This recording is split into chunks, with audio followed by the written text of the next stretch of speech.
Hi, thanks for joining me today. I'd like to go over a couple of verses that have to do with the things that Jesus gave Paul to write about our mind. And they're two simple verses, but I think if we can put our minds to this, pun intended, then we could feel better about not only God's Word, but ourselves and our relationship with Jesus Christ. Let's look at the first verse. 2 Corinthians 10:5 says, casting down imaginations and every high thing that exalteth itself above the knowledge of God, and bringing into captivity every thought to the obedience of Christ. What an awesome verse.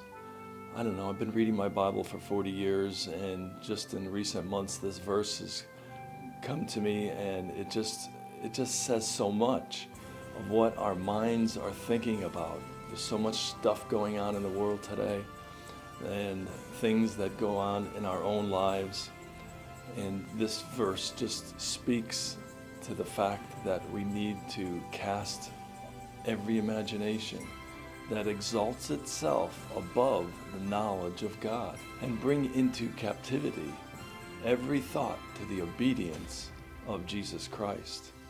Awesome verse, awesome. I have it on my refrigerator. Another verse we find in Philippians 4, verse 8. It says, finally, brethren, whatsoever things are true, whatsoever things are honest, whatsoever things are just, whatsoever things are pure, whatsoever things are lovely, whatsoever things are of good report, if there be any virtue, and if there be any praise, think on these things. Paul makes two qualifiers to the list that he gives in this verse.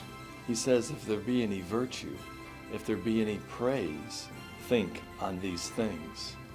These things are things that we should be thinking about. Honesty and purity, things that are just and lovely. Aren't these the right things to be thinking about? I need to interject here. The things that we see, we watch, we hear are all going to go into our mind, and they're going to perform an attitude on us. They really are. Be careful what you're watching on that TV. Just the commercials alone are sickening at times. Just be careful what goes into your mind. There's the old song that the kids sang when they were young, 30 whatever years ago, 35 years ago. Be careful with little ears what you hear. Be careful little eyes what you see. It's the same for an adult. We need to be careful what goes in. Thinking on things that are virtuous and praiseworthy. So cast down every imagination and every thought that exalteth itself above the knowledge of Christ, and think on the things that are virtuous and of praise, and you'll be much better off. Thanks for your time today.